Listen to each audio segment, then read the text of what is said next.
மெயினாக என்ன கேட்குறீங்க அப்படின்னா, ஹேர் க்ரோத், பேன் தொல்லை, பொடுகு தொல்லை மட்டும் இல்லாமல் எனக்கு வந்து வெள்ளை முடி இருக்குது, என் பசங்களுக்கு வந்து இளநரை இருக்குது, இந்த மாதிரி நிறைய பேர் கேட்குறீங்க. அதுக்கு வந்து கண்டிப்பாக ரெடியாங்க. எதனால அப்படின்னா, நல்லெண்ணெயில் ஒரு 15 ஹெர்பல்ஸில் மெயினாக நம்ம யூஸ் பண்ணுறது இந்த மாதிரி வெள்ளை கரிசலாங்கண்ணின்னு சொல்வேன் இல்லைங்களா, இதுங்க.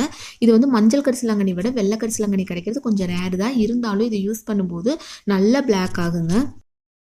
இந்த இலைகள வந்து நீங்க கையில லைட்டா இந்த மாரி கசக்குனீங்க அப்படின்னாவே கையே பிளாக் ஆகுங்க. இது வந்து அரைச்சு நம்ம வந்து நல்லெண்ணெயில போடும்போது நல்ல ரிசல்ட் இருக்கும். பாருங்க இந்த மாரி எல்லாமே அரைச்சுக்கணும். தண்ணி எதுவும் சேர்க்காம இந்த மாரி 15 ஹெர்பல்ஸ் அரைச்சுட்டு அதுக்கு தேவையான அளவு வெந்தயம் சேர்த்து நல்லா மிக்ஸ் பண்ணிக்கலாங்க. இரும்பு கடாயில இந்த மாரி நல்லா மிக்ஸ் பண்ணிட்டு அதுக்கப்புறம் வந்து நல்லெண்ணெய் உள்ள சேர்த்துக்கலாம். சேர்த்து ஒரு டைம் நல்லா கலந்து விட்டதுக்கப்புறம் ஸ்டவ் ஆன் பண்ணிடலாங்க. ஸ்டவ் ஆன் பண்ணி லோ ஃப்ளேம்லேயே வச்சு அதுக்கப்புறம் கீழே இறக்கி வைக்கும்போது இந்த மாரி மிளகு சேர்த்துக்கலாம்.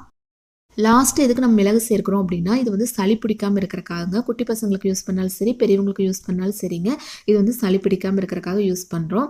அது வந்து 2 நாள் அப்படியே கீழே எடுத்து வச்சு விட்டுட்டு, அதுக்கப்புறம் வந்து நம்ம ஃபில்டர் பண்ணோம் அப்படின்னா, நம்ம ஹேர் ஆயில் பாருங்க எவ்வளோ பிளாக்காக இருக்குது அப்படின்னு. இதை எப்படி யூஸ் பண்ணணும் அப்படிங்கிற வீடியோ ஆல்ரெடி நான் ஷேர் பண்ணிட்டேங்க. டெய்லியுமே நீங்கள் இந்த எண்ணெய் யூஸ் பண்ணிக்கலாம். ஹேர் வாஷ் பண்ணும்போது மட்டும் கொஞ்சம் அதிகமாக யூஸ் பண்ணிவிட்டு 1 மணி நேரம் இல்லாட்டி ஒரு 1/2 மணி நேரம் அப்படியே விட்டுறலாங்க. அதுக்கப்புறம் ஹேர் வாஷ் பண்ணீங்க அப்படின்னா சூப்பராக ரிசல்ட் இருக்கும். இந்த ஹேர் ஆயில் உங்களுக்கு வேணும் அப்படின்னா ஸ்க்ரீனில் ஒரு நம்பர் இருக்கு இல்லைங்களா, அதுக்கு மெசேஜ் பண்ணுங்கள்.